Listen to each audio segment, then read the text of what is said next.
So, our first panel is titled Building the Business Case for Social Insurance. Why the business community and social insurance need each other and what needs to be done to make both stronger.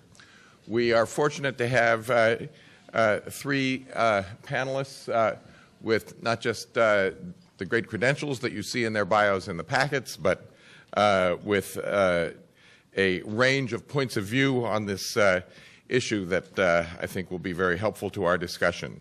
Our panelists, I'm going to just quickly name them now, and then we will proceed. Bill Bishop from the Daily Yonder, who will talk about Social Security in rural America. Terry Gardner from the Small Business Majority, who will talk about why 28 million small businesses need social insurance. And Jake Jones from Daimler North America, why large employers need social insurance. And Bill, I believe you're the leadoff here. Look at that. It worked out. One of the things we look at a lot in the Daily Yonder and have seen is this, what we call increasing geographic segregation in the United States, that over the past 30, 40 years, places in the U.S. aren't getting more alike, they're getting more different. You can see that in educational attainment rates and longevity, in how we vote. And when we got an opportunity to look at Social Security, we wanted to see whether rural was becoming more different from urban areas in terms of Social Security. So we worked with some friends at Mississippi State University. Roberto Gallardo was our stats fiend, and he works with the Southern Rural Development Center. And the quick answer is that, yes, geography matters with Social Security a lot. There's a wide variation in the impact of Social Security across the United States, and a lot of that difference is rural and urban. And just for definitional purposes, rural here means rural, urban means metro counties, and we have a small city category, which are cities between 10 and 50,000, micropolitan in the Census Bureau lingo. So we compared Social Security payments, all three retirement, survivor, and disability benefits in 2000 and 2009. And this is sort of the bird's eye view of what we found. The light blue areas show the places that have the lowest percentage of total personal income in that county coming from Social Security. And the dark blue have the highest percentage of total personal income in that county coming from those three Social Security strings. And so the lowest is 1.5% of income up in the Aleutian Islands, and the highest for those of us who look at results from Florida on next Tuesday is Sumter County, Florida, where 26% of total personal income comes from Social Security. The counties with the smallest Social Security impact are largely the counties where the nation's decision makers either live or ski.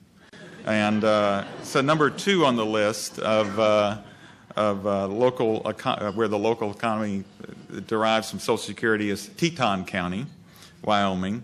Others in the top 15, or the lowest 15, include Arlington, Virginia, Pitkin and Eagle County, Colorado, New York, Loudoun and Fairfax, Virginia. In Washington, D.C., only 2% of the total personal income derives from Social Security. The nation's capital is the 13th lowest rate of Social Security as a percentage of total personal income out of more than 3,000 counties. So nationally, you can see here that 5.5% of total personal income, and we use BEA's definition of total personal income here. You can see there's quite a difference between rural and urban nationally, almost a doubling from urban to rural. And naturally, the percentage of people who get some kind of Social Security varies from rural to urban, as you can see in this slide. Washington, D.C. has only 12% of its population receiving a Social Security benefit, well below the average, as you can see here. Here's a way to attach a dollar amount to these differences. This chart shows the per capita average payment in a county in 2009 that comes from Social Security. So it's total Social Security payments into a county divided by the total population. Again, a pretty good difference between place to place. And here's a broader look at the differences here. And here we combine each state's urban counties and measured the percent of personal income that comes from Social Security. Red states have cities with the highest dependence on Social Security. Blue states have the lowest. And here's the exact same thing with showing only rural counties. Interesting here, you can see how Virginia is red in terms of it has a very high percentage of rural income coming from Social Security, but in terms of urban income in Virginia, it's relatively small. So we wanted to see, to know if Social Security income worked differently in rural counties than it did in urban counties. So we asked them, two economists and a geographer. And as you can see, what they all told us the same thing, is that older people are more likely to spend their money locally. So Social Security is an incredibly important part of the rural Main Street economy. And since this income is a bigger part of the rural economy, the impact in these communities is even larger, and any cuts would be even larger in these communities. One geographer, Peter Nelson, also reminded us that boomers are moving back to rural areas as they retire. So that's an important piece of rural income.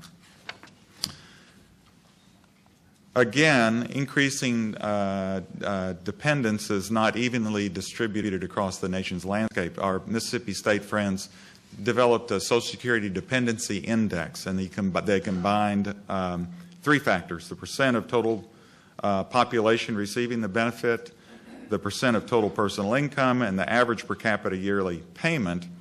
And then they compared 2000 and 2009, and you see the dark blue states are those states that are growing more dependent on Social Security income. The light blue states are those that are getting less dependent on Social Security income. And this is at the state level. These are rural counties. Green counties are getting less dependent. Purple counties are getting more dependent. And interesting, you notice the Great Plains counties are getting less dependent. For some reason, it's not necessarily places where people are getting older that are becoming more dependent on Social Security. Those counties are, the average age of a farmer now is 57 years old. But those counties are becoming less dependent, or had become less dependent on Social Security over time. And we don't really have a ready explanation for that right now. Finally, we looked at the distribution within the three Social Security programs. And you can see right away that rural areas have a larger percentage of people receiving disability payments. And we broke that down in our geographic categories. And we looked at we measured the percentage of people of working age, approximately 15 to 64, who received a disability check. And again, you can see that the rural rate is about twice that of urban communities. But there's this wide disparity even within rural America. Anyone who's spent any time in the eastern coal fields won't be surprised that the highest percentage of people with disability live there. You see this sign on Route 119 going through Harlan, Kentucky.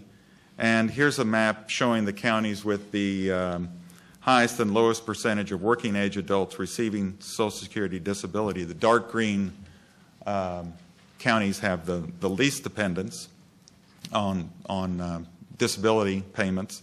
The dark purple counties have the highest rates of disability.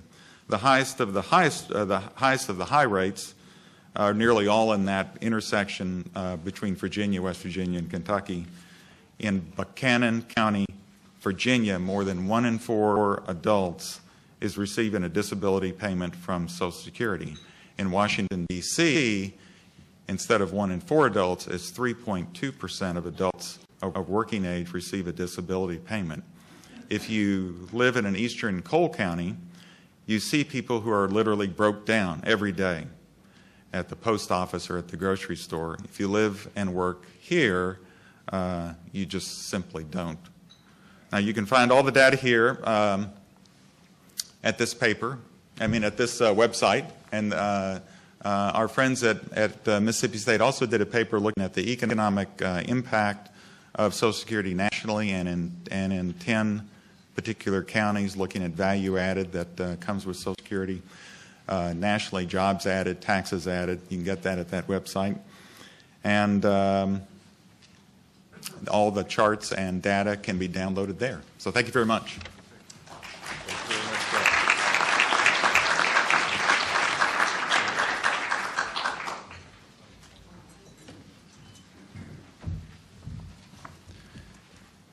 Good morning. Terry Gardner, Policy Director at Small Business Majority. Talk about small business and how small business fits into social insurance. And I want to apologize for a lot of data-dense slides, which is bad PowerPoint behavior. So I'm not going to cover everything in my allotted time. So there's some, but I thought it was important to pass on this information because I know there's a lot of people that study things very deeply here. So here's some information and data for you. Well, the first thing is you got to understand who are small businesses out there. And so first of all, they're really small. 80% of them have fewer than 10 employees. And sometimes we forget also that in that small business bucket, we have the really small, the 22 million, and there's debate about that number, but since the Small Business Administration uses that, we use that. Of self-employed, the farmers who average 57 years in age are in that self-employed category. Nearly 2 million family farmers out there.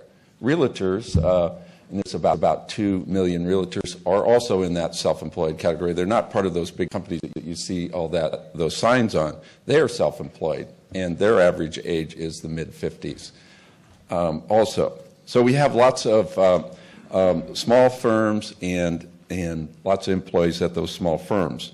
And that self-employed category is really proportionally becoming a bigger and bigger part of our workforce. And the, there we go. Politically, it's also very diverse, regardless of sort of the impression you get out of the media or who took what position on what political issue. And so it's, there's lots of Republicans, Democrats, and independents that are all small business owners out there, and this just compares it to the general populace out there from various polls. It's also the voices. We're most of the time, especially here in the Beltway, we think that, well, it's the National U.S. Chamber and the NFIB, that's who represents small business because they proclaim that. But if we actually look at who do people that are small business owners, what do they belong to, we find they belong to all kinds of small business groups that have many different voices, many different trade groups, and predominantly we found in our polling that in many different, that 50% of them don't belong to any organization. And the most typical thing is for them to belong to a local chamber, which is totally different than belonging to the National U.S. Chamber. And they may belong to a trade group. As a business owner of many decades, I never belonged to the state chamber. I belonged to a lot of local chambers where we had operations in our company, and we belonged to our trade organization because they worked on the stuff that we cared about as a company. And we did a lot of polling around the healthcare issue both before, during, and after. And what you learn from that is what small business owners really think. And I think that's the lesson here as for all of you that are working on various social insurance issues. You have to ask them if you want to know. Don't listen to what the media is telling you that some group who claims to represent small business owners think. You have to go out there and look at. Well, a poll done by the Robert Wood Johnson found that prior to the ACA passing, that 78% of the small business employers said that they would support health reform when it was described something very similar to what later became the ACA. We did a lot of polling state by state because people say, well, our state's different. No, we don't need this national data. So we did a lot of polling out there in 19 states, found that 67% of small business owners, for example, believed that health reform was an economic thing that was needed to help fix the economy. Also, we later happened to actually ask them about what they thought about the public plan option. And depending on the state, it was 60 to 70% thought it was a good idea. Why? Because they were very practical. We want more options as small business owners. That's why they favored that. And we've continued to work on this because we've learned that in all our meetings and education efforts out there that there's still a lot of support for health reform, but they don't really know what's actually in the ACA. And once they learn about this, they are much more interested in participating. Once they find out about tax credits, once they find out about exchanges, we typically hear something like, well, that's a good idea. They should have put that in health reform, but once they learn about it, the level of support goes up. So I've got a couple slides here on work that other organizations have done looking at the whole retirement and Social Security and issue. And I think what this information says is that small business owners know there are some problems, both for themselves as individuals and their families and their employees. And they're really looking for solutions that would fit small business owners and the reality, and again, flip back and think most of them are self-employed or have less than 10 employees, really small companies. So if you're going to come up with systems that are complicated and they're not flexible, recognizing the wide diversity of companies, they're probably not going to be well received. So that's the kind of solutions that you need to be thinking about as you talk to the small business population out there. But I think you've got to recognize that as this polling information shows, that they're really open to change, and I think that's fundamentally because they understand there's a problem. This is the bottom line there was that in the Lake research, which was done very recently, 82% said they would support a proposed secure choice pension that was described to them. So they're open, but you got to talk to them. And I put together a little bit of data from various sources here showing why I think small business owners are really interested in what happens with Social Security, Medicare, and 401ks and any other kind of retirement discussion you want to have, is that most of them are small, and as this shows in terms of their household income, a lot of them are under 100,000 and almost all of them are under 250,000. This is household income. And they're on average about over 50% of small business owners are age 50 and greater. So they really are personally thinking about this. So as you think about talking about these topics, realize they're very interested and they themselves are thinking about how does this affect them personally and their family? How's it going to work for them as well as their employees? Because they really know their employees. When you only have 10, 20 employees, you know everyone. You sign their paycheck every payroll period. It's a lot closer relationship than if you've got 1,000 employees. Politically, small business is very important, not just because there's a lot of them and they participate in the political system like any other interest group, but they're also very trusted by voters and as an institution. So if you go out pushing any public policy idea and you're going to fix Social Security and, quote, small business is being hurt by this, that isn't going to play well with the public because they really care about what's going to happen. and they want to hear it from small business owners. You know, is this a good public policy or not, and how does it affect them?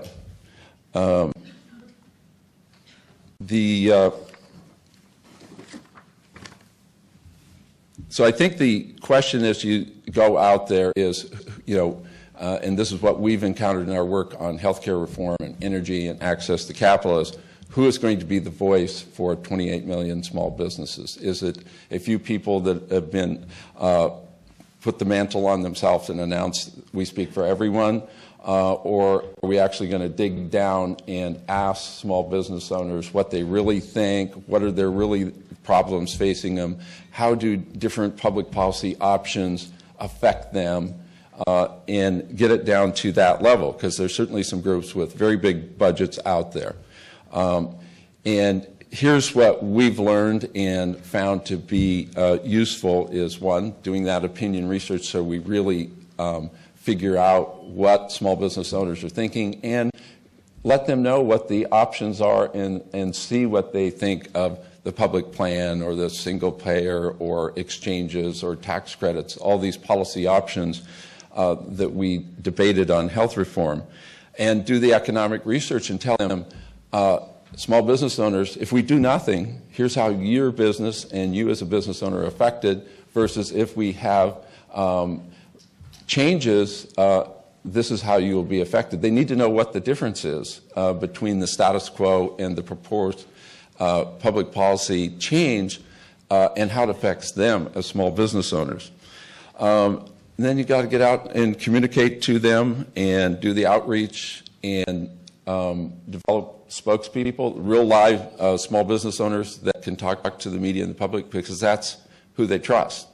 They don't so much trust, oh, well, somebody's a lobbyist from D.C. speaking on behalf of small business owners. So those are some of our ideas, and happy to answer any questions. And you can go to our website. We have a lot of information on all our research and polls about different issues. Yeah. Thank you. Terry.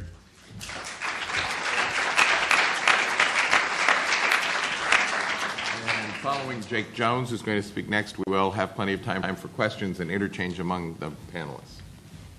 Great. Thank you, everyone. I'm going to try to get through this presentation, which is mostly a lot of background and hopefully some food for thought as we go forward, without getting the warning sign on timing.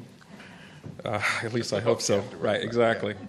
And I'm going to try to read that up there, which is a little bit of a challenge, which I guess is a sign that I'm getting closer to needing some social insurance myself. Again, I'm Jake Jones, and I'm going to ignore what Terry said about lobbyists from D.C. speaking on behalf of small companies, and just be a lobbyist from D.C. Speaking on behalf of big companies. But yeah, I had the government affairs group for our company for Daimler throughout North America, and just I don't know if all of you can read this, but just a quick advertisement, obviously, for our company, Daimler. Most people still like to call us Daimler Chrysler. Since 2007, we're no longer Daimler Chrysler, and we also no longer Daimler Benz. We're just Daimler. And some of the popular brands you know, obviously, is the Mercedes-Benz brand, but some popular brands that you may know but may not have known are part of the Daimler Group include Freightliner in the U.S., Thomas Built yellow school buses, our Western Star, our Detroit brand, which is our Detroit diesel heavy-duty engine. And I just mention all that just to put it in context for you, that our company, Daimler, has 300,000 employees around the world. We have 20,000 employees in the U.S., and we're generating roughly about $20 billion in revenue from the U.S. as well, which in the U.S. makes us one of the largest companies, but also globally it puts us in the top 50 in the world. We thought it was appropriate to start with some quote to try to get some common understanding of what do we mean by social insurance, because often it's like art, right? The idea or the concept of social insurance, beauty is in the eye of the beholder, and I'm not sure even today still there's a common understanding, a common definition about what social insurance truly is. But at least today, for purposes of this discussion, hopefully we can agree that we are talking about that network, that collection of public and sometimes public and private programs that cover health care, workers' compensation, education training, and retirement benefits for citizens. A lot of people who we like to think of as just our former employees and also our continued customers as a company. Okay, just a little bit of quick background. The idea of social insurance and the connection and the overplay with employer-provided benefits sort of makes sense. But a lot of people in companies today, my company included, believe that we exist as a company and the things that we do, the benefits that we invest in, we do those independent of there actually existing a social insurance system. And we do them as a company because they are the right things to do. Because we provide benefits, because we want our workers to be healthy. We provide retiree benefits because we know that these workers are going to be loyal to our company and they're going to continue to be our customers in retirement as well. What we've referred to as the Guinness Effect in our company, I know that there are some American companies that like to take credit for this, but most Europeans believe that Guinness really was the innovator in the department. For most of you, besides the Guinness advertisements that say Guinness makes you strong, encouraging you to actually drink the beer, but the Guinness family in the 1900s were actually very innovative in going out during the famine to inspect their workers' homes to make sure that they were sanitary. And what they discovered is that if you actually help your workers have clean homes and, more importantly, give your workers and their families access to health insurance, the result is that you have higher productivity, less absenteeism. That this idea of investing in your workers and investing in their benefits actually does make great business sense. We'd like to think that we did something equally innovative as a company in South Africa. We were the first ones to actually start to provide coverage for HIV and AIDS treatments, not only to our workers, but also to their families. Because we discovered that actually workers who get all the medication, all the treatment they need for HIV and AIDS, if they're still worried about what happens for their family, they're less productive as workers.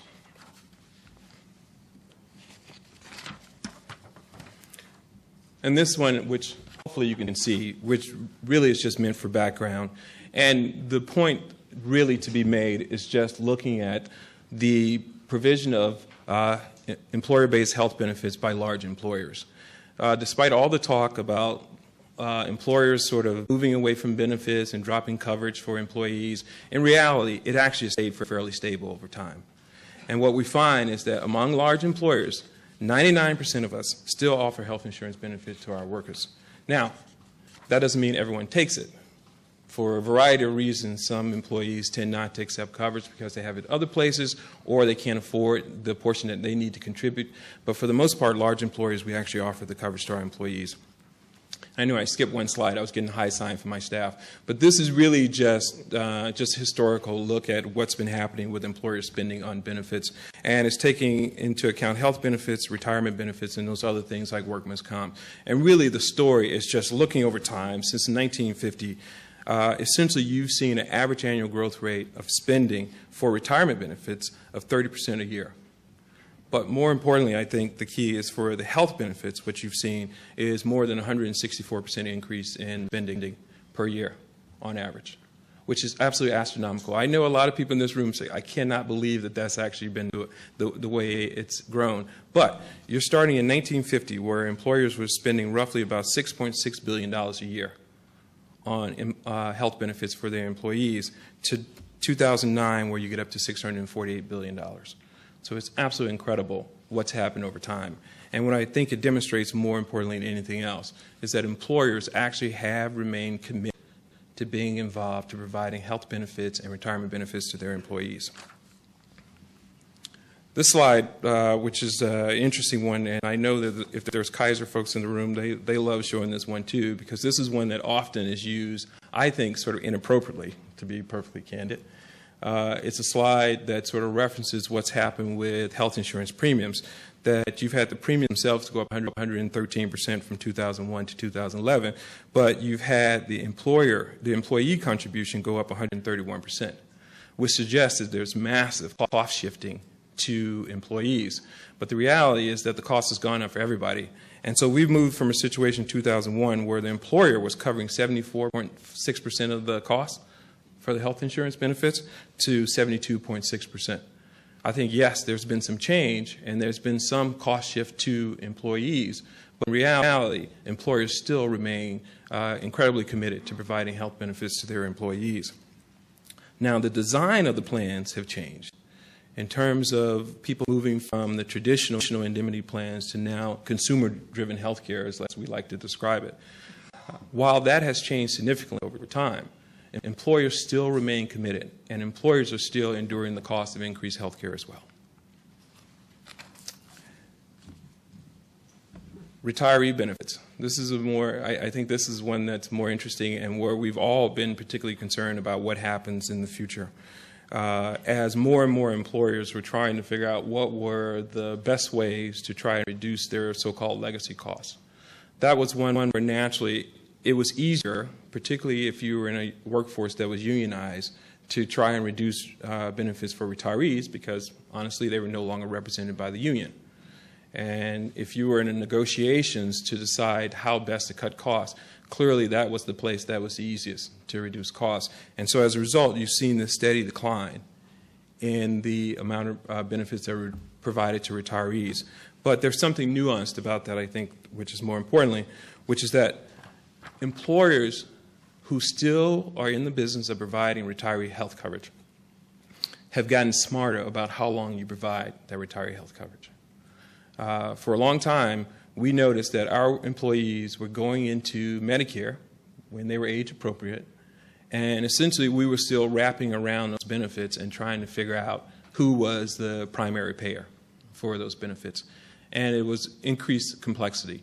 And so that's why you see a significant drop-off from 91% of employers who actually offer retiree benefits offered to early retirees, but it drops off to 71% once people become Medicare eligible. And that really is just employers recognizing that there is a benefit that you paid into and your employees have paid in for years. Why not try and wrap around that benefit? Lastly, it's pretty ironic in a company like ours, Daimler, where we think of ourselves as innovators. In fact, we were recently at the Consumer Electronics Show really making the connection between all the things that happen in passenger cars and electronics, that the car really is these days just a computer on wheels, essentially, with all of the automobility included. But in some ways, as manufacturing, we still are part of a sector that's considered dinosaurs. Because we do traditional benefits, we also do a traditional pension, which is unheard of, and we do 401k as well with matching. And what we found was that that benefit structure and that combination is still very common in the public sector, particularly in like firemen and policemen and teachers. Still very common in people who are in management levels of all kinds of companies. We were very surprised to find even in the so-called high-tech companies, for their management level employees, they were still providing this very similar sort of structured benefit package that included both pensions and 401ks. And also, obviously, in other sectors that are considered old line like us, like pharmaceuticals and energy as well. And that you had the service sector, for obvious reasons, taking a very different approach to the way in which they were designing their benefit packages. These technology companies, and something that's very key, is the old line manufacturing or energy companies who have gone through restructuring or reorganizing have taken the opportunity to significantly change their benefit packages. If you look at the companies that have frozen their pension plans or not allowed new employees to be eligible for their pension benefits, it tends to be these companies who've gone through this major restructuring in recent years. Then sort of an added thing for our company, which we like to stress, is that we're actually a little conflicted. We always thought of ourselves as a German-American company. Now we are a German-American, Mexican, Chinese, Brazilian, Indian company. Our company operates in more than 200 countries around the world. In a time where we had 200,000 people and 100,000 of which were in Germany, it was very easy to sort of figure out what was going to be your predominant benefit package. That tends to be changing now because we're trying to straddle all these different borders and make sure that we're operating in a socially responsible way in all those countries. So for us, and a lot of our top management, which tends to be in Germany, and tends to be operating from the perspective of the model of how a company should be involved where they're doing business, it creates a few challenges. But those are things I think I just want to talk about going forward. Daimler is just a quick sort of note of what we do. The health benefits, which I covered, is that we're fairly aggressive. We've decided that we really are going to make a commitment toward investing in wellness because our healthcare costs have been going up at more than 8% a year. And so we're doing very innovative things like gym memberships. We have gyms on sites for all of our facilities. We have a negotiated agreement with our healthcare provider, Horizon Blue Cross Blue Shield, where they get discounts for Jenny Craig, for example, with Reebok, so that all of your gym gears, everything is at a discount and is negotiated in advance for you by the company. Same thing with the pension plan. What Daimler does is all stuff that you won't, there's more details than you need, but I do point out it's sort of linked to our history as a European company. We do something and we participate in something called the Riester subsidy, which for all of you who are thinking about having children, that's actually a subsidy to encourage people to have children. So I'm not sure why our company participates, but obviously as part of our German tradition, it's something that's important for us. But I think the key just sort of moving forward is that all of that stuff is great for background and sort of understanding the context in which we're talking here today. But what are we really facing going forward? I think no one can ignore the fact that we're actually going to face some serious austerity measures. You see it already, sort of the pressure coming from Congress. For the federal government, you see the states having problems. You see countries around the world having problems. And so there's going to be tremendous pressure on governments to reduce what they do. And so the question is, how will companies respond? We have to do employer-based benefits going forward. Because honestly, it really is a competitive advantage, and we know that it actually really does lead to productivity gains. We've got to evolve to be competitive globally, though. That's sort of the one hindrance. And then we really have to continue to think about people as our potential customers. Mercedes-Benz has, the average age for a Mercedes-Benz customer is 54, which is about 5 years older than the average age for a customer for BMW, and it's about 7 years older than the average age for a customer for Lexus. We've got to think about people who are living in retirement, not just as people who no longer work for us, but potential customers for Mercedes-Benz as well. And so in the last slide is just real quick is things that I want to talk about while we do the Q&A about what are some keys to actually building more business support for social insurance. Right.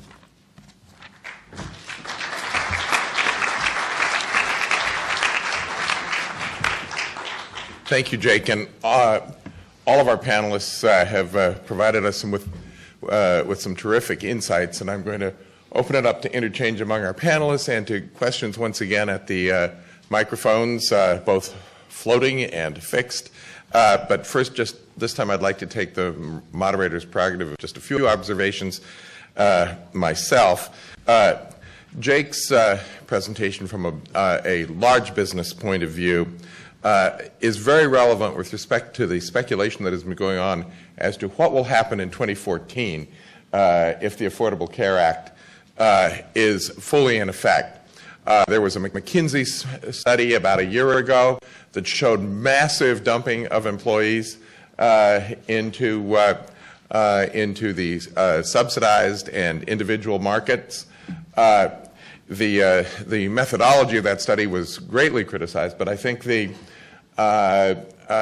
point that Jake makes that employers, large and small, but particularly large employers with comprehensive benefit plans, have offered employer-based benefits for decades for reasons that have to do with their recruitment, retention, and development strategy of employees, not because of the tax status or the certainly not because of a mandate, which didn't exist anywhere except Hawaii.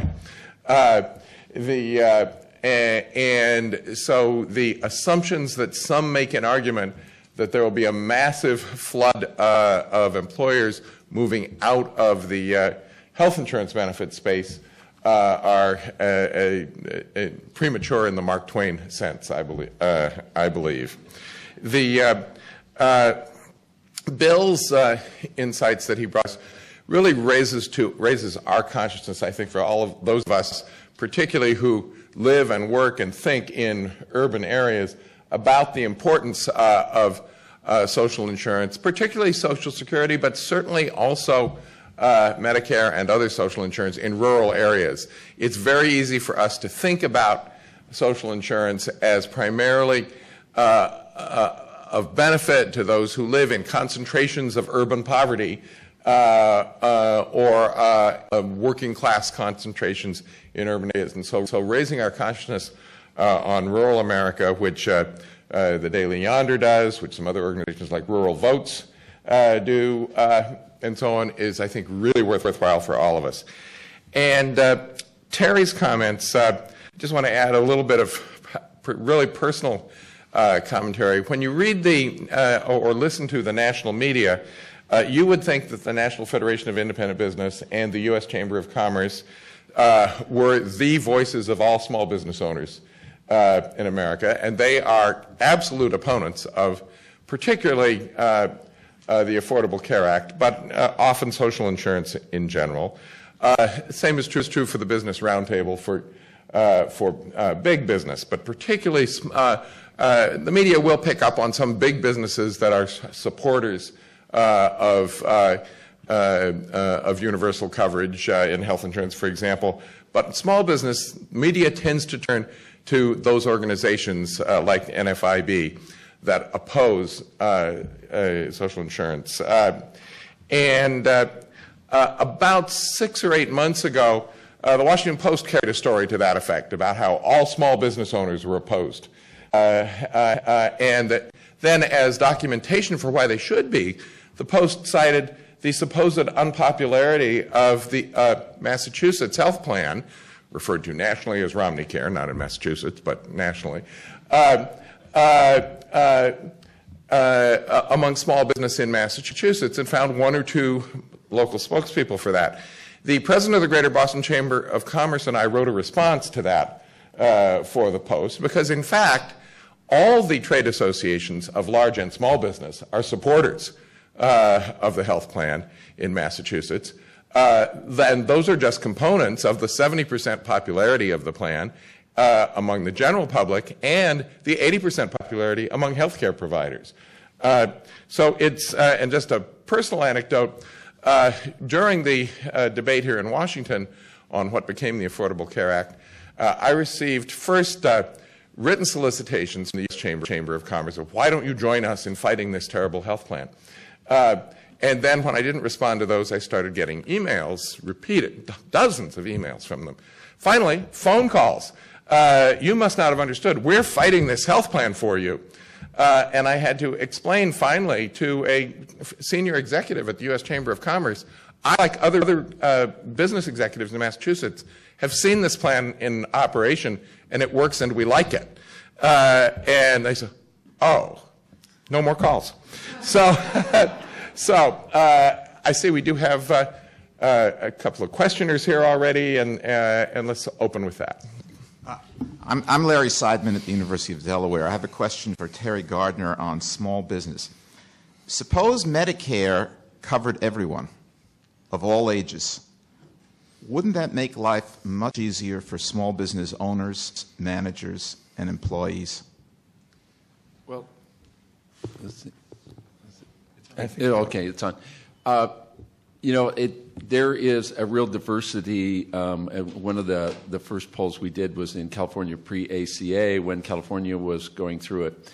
And there was basically 4 plans. There was the House plan, Senate plan, and in the governor's plan, and one of the plans that we pulled about was Sheila Kuhl's plan, which was, basically a single-payer plan. And what we found was that small business owners, if you ask them, what do you think of Plan A versus the status quo and doing nothing, they like Plan A, and they like Plan B and Plan C and Plan D. They liked all of the options, including the single-payer option, better than doing nothing, and this was small employers. Now, if you compared the 4 plans, they liked Governor Schwarzenegger's proposal a little bit more than the other ones. But, I think that's a fundamental thing, and that is really the feeling out there is, of the smallest firms with about half not offering and half offering and struggling to offer, they are really pretty open to anything that would work if you actually talk at that level. Next question over here. Hi, my name is Alex Worth, and I'm a freshman at Harvard. And this question's for Jake. The last point that you made in your speech rather intrigued me about how employer-based benefit plans were the way to go. But I was wondering if you could elaborate a little bit more about what those plans need to look like in order for workers to effectively, and for companies rather, to effectively compete in a global economy. All right, sure. Thank you for the question. And I was just responding that, wow, it's pretty brave to have business endorsing a single-payer plan in this environment, and it's not something I think we would ever do. There is a recognition that you need to have some variety or flexibility in the design of your plans across regions. Like, for example, in Mexico, we spend more on a food subsidy and a housing subsidy for our employees than we do in any other place around the world, for example. And that is a benefit that's listed among with our health benefits, for example. And it's a little bit of a stretch sometimes, how do you call that a health benefit, but we can understand why providing food is. Going forward, the expectation in the U.S., each of our companies, business units, have now began offering consumer-driven health care option, the high deductible plan with the medical savings account. We had always been very generous the way we did our flexible spending account, even like taking advantage of all the flexibility you had in terms of giving people longer time to submit expenses. Going forward, there's got to be some core benefits that's provided. And then the company is going to need the flexibility to tailor the additional benefits to people's needs. For example, it's no surprise in our company, like in other companies, you have a very small group of people who are the drivers of healthcare cost increase each year. And it tends to be the people with the same problems that you find in the general population, people who are suffering from obesity or all the things that may be linked to it, which includes stress, back pain, hypertension, stroke.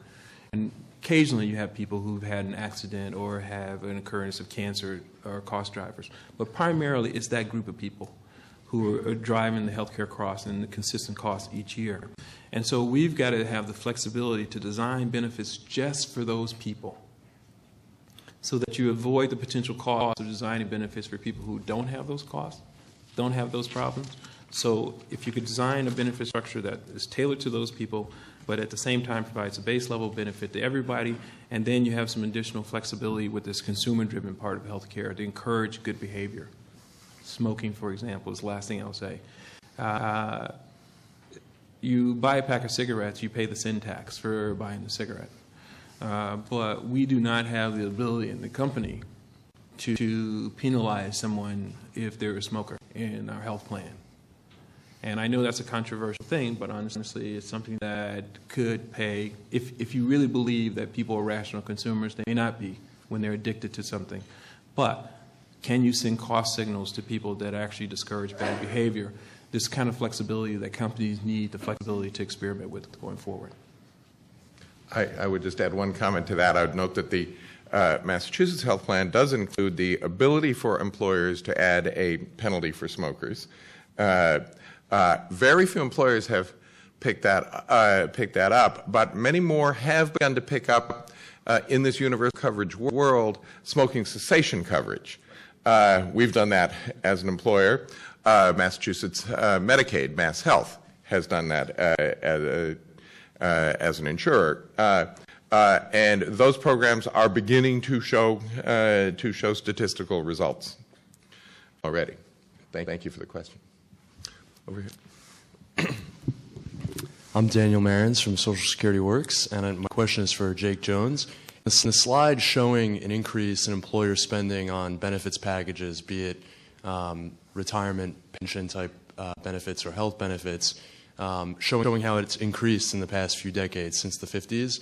I was just wondering if the retirement benefits spending included executive pensions, because we know that often executive pensions and pensions for the rest of the employees are represented in the same basket, when in fact it's the executive pensions that have grown the most. Right. No, you're absolutely right. This is a good, fair point, and I bet if we were to break it out, you would see the costs increase for the varying ones that you're probably right. You would see the executive ones increase much faster. But you got to put this into context. For example, for large employers, you're talking about what's the cost increase for roughly 2% maximum of your workers who are going to be considered in your executive ranks versus the cost increase for 98%. And yes, they have gone faster, but the bulk of the increase is clearly attributable to the broad range of workers. That make sense? Yeah. Okay. Yes. Tom Bethel from NASI. Question for Bill. It's the ships passing in the night question. You mentioned Sumter County, Florida, as being the single county in the United States most dependent on Social Security. I think I'm correct. And I think I understand that Sumter County is also a hotbed of the Tea Party. And I am wondering if there is an information intervention, for lack of a better word, that would allow more Tea Party members who already want government to keep its hands off their Medicare to understand the importance of Social Security and Medicare in their counties, and whether that kind of intervention, if it could be engineered, could be replicated. Because I'm not quite sure what the takeaway is from your presentation in terms of changing the dynamic of rural America in terms of awareness of these programs. I don't know if we need to, well, at first on Sumter County, if there are any reporters in the room, we've got, it'd be a good little story before next Tuesday. And we actually did the people at Mississippi State did an econometric study of Sumter to see how many jobs would be lost in Sumter County if Social Security was cut by 5% or 10%, and what the result would be on taxes. But I don't know. The takeaway for me on, and this is in general, is that we don't understand in this country how others live because we don't see it around us. And this has a very critical urban-rural component. People who live in one part of, I live in Austin, Texas, and people there have absolutely no idea what happens in a county 50 miles away. How people live, what the economy is like, and so we sent out this information to every rural newspaper, and I think we had, 300 to 400 rural newspapers carried information about their county and what percentage of local income. I think also what you're saying is that rational discussion of issues moves politics. No, I don't believe that. Okay, good. But I won't go. So yeah, mostly what I'm saying is, hey, there are differences in this country that we don't see, and those differences the differences from place to place are getting larger, and they break down oftentimes rural versus urban. But returning to your question, I would just add that the information intervention that is not necessarily a rational discussion, but can be a pointed one on certain facts, is the general election campaign in a presidential year. And some people would say, well, you look at a place where the Tea Party is strong, and you look at how they voted in the congressional election 2 years ago. Congressional campaigns tend to have so many local issues, local personalities involved, that it's a very different information flow from a presidential campaign, particularly one with the sorts of grassroots organization that is going to be involved in this campaign. And that is the outgrowth of Organizing for America. I think that you are going to find in some places that, for example, have a high Tea Party penetration but a high social insurance penetration, a different sort of presidential campaign this time. Thank you. Hi, Christine Kineo from NASI. This question is for Jake, but I would also appreciate hearing the other panelists' perspectives. So it seems to me that corporate social responsibility, CSR platforms, are in vogue amongst large employers, including Daimler. And yet, it seems like one of the most responsible things a large multinational employer can do is to support strong social insurance programs in whichever country they're operating in. Yet, I'm not aware of a single CSR platform amongst a large employer that includes social insurance. And so I'm wondering what you see are the opportunities for doing that. Thank you for that question. It's actually, I did not plant that question, but I think if I could have asked for a single one, that would have been it. No, I think that's absolutely right. That's the key going forward in terms of if there really is going to be a business case for social insurance, for supporting it.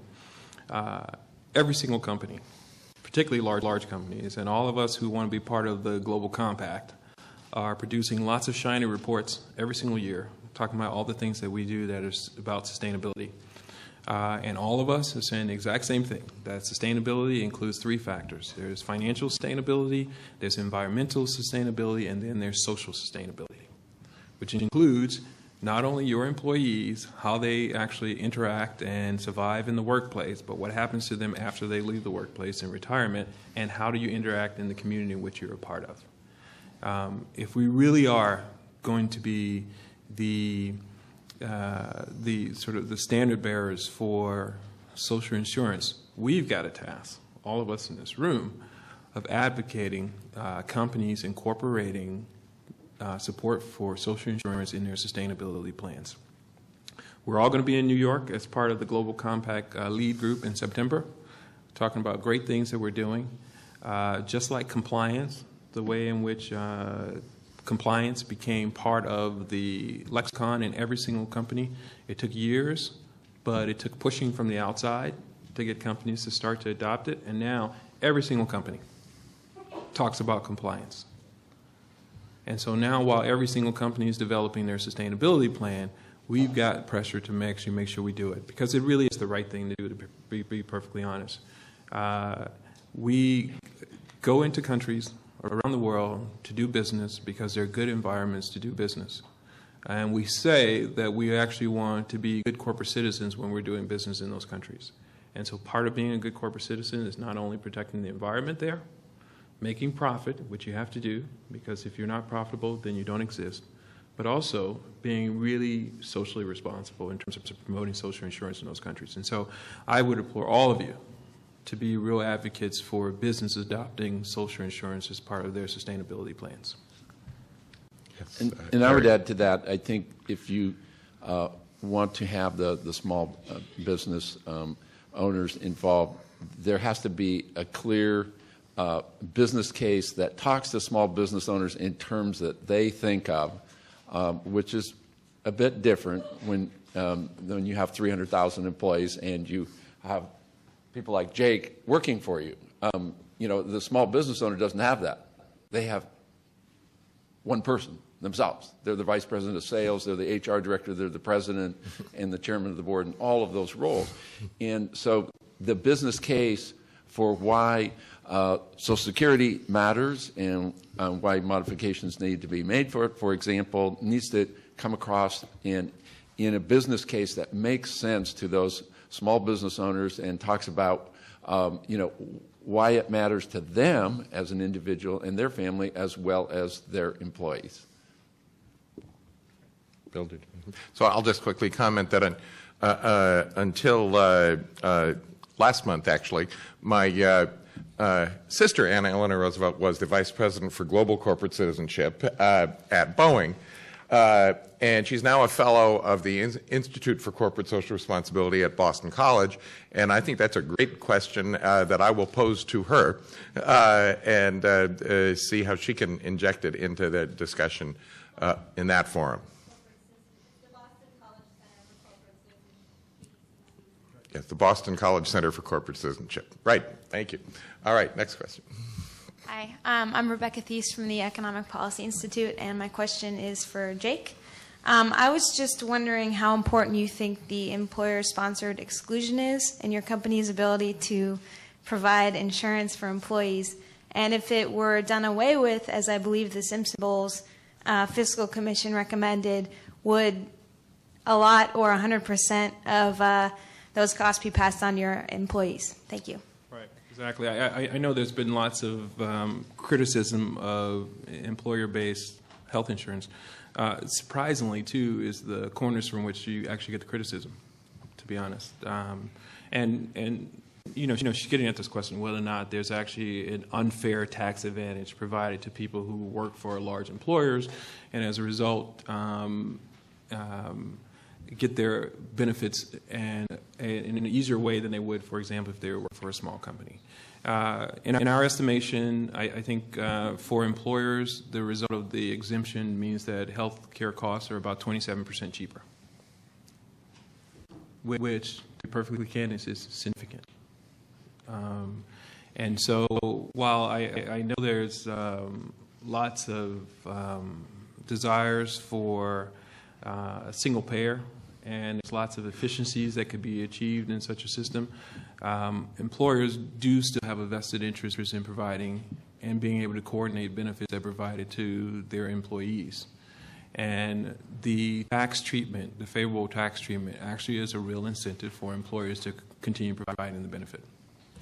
And I would just add that, just to amend what I said earlier, the one big thing that could bring a big shift in 2014 is if tax treatment were to change. It's very similar to what happened with the move from defined benefit to defined contribution pension plans when the tax treatment changed. And that's a major social policy decision that I think was actually inappropriately dealt with in a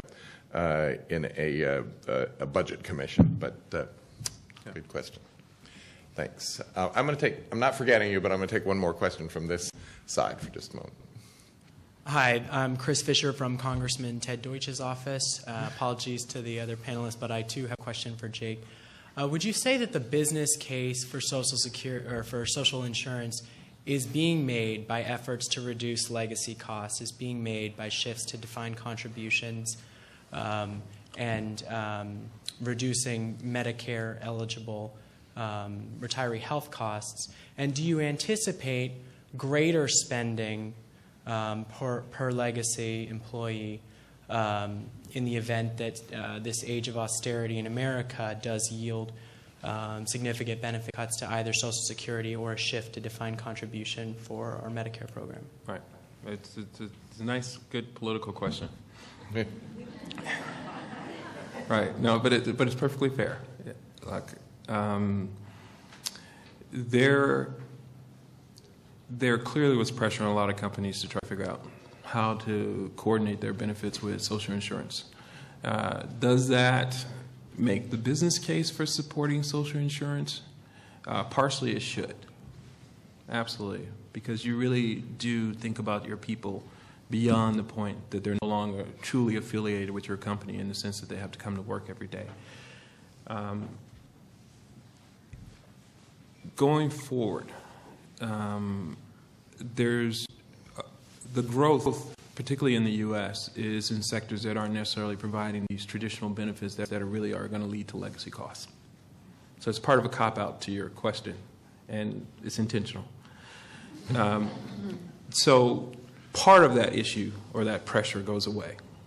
For those of us who are still around and want to continue to exist and maintain some benefit level for our workers, the issue is much broader than just what happens in the U.S., but how are you competitive around the world? Because currently, particularly in our sector, we make products in the region in which we typically want to sell them. And so you're essentially competing with people who are essentially in the same situation. So there's not as much global competition from the perspective of labor costs as an input. That really sort of where you get the competition is on some other inputs into the system, like your processes and what are the after costs that are sort of added to the product. So for the foreseeable future, it's not as much of an issue. Long term, it becomes a huge issue when the platform for shifting products around the world changes and people are making products in concentrated regions and then sending those all around the world. And, I'm not avoiding it, which is the Africa, China, Central America, Mexico question because these are places that are relatively accessible now, and you have the ability to do production there in a high quality, relatively low cost fashion. And so you've got to design your production and your processes in a way that makes you competitive with others who may go there before you. So if that I know I danced around it, but it was sort of intentional to really sort of not predict where things may be going, because we have a unionized workforce too, and typically we have to negotiate benefits. Thank you. Over here. Anna Rappaport, actuary who spent much of my career working in employee benefits and believe in strong roles for both social insurance and the employer. I want to build on the social responsibility question. I thought that was very intriguing, and my question is both to Jake and Terry, and if we agree that if we hypothesize and say employers should, as part of their social responsibility agenda, support social insurance, any ideas about how we'd say how much and what? Because it certainly seems to me that there would be limits on what employers would do because of exactly what you said. The countries that would have too much social insurance or too much cost, we just drive the production elsewhere. Want to take that one, Terry? Yeah. Well, I think for the small employers, it's very basic. Most of them are, especially with our prolonged deep recession, just struggling to make it work. We've had a lot of businesses close down, and small businesses haven't been the job creators they have and bounced back in previous recessions for many reasons. So right now, to try to talk to small business owners about additional burdens, it's a very tough conversation because they're, more having the survival discussion and how to get back on track discussion. So I think that's a factor right now. But so I do think that they, and another aspect that you have to think about is small businesses, see themselves, they know that they historically have not had the benefit levels that you saw up here that are typical of the large businesses, but yet they compete in that labor market.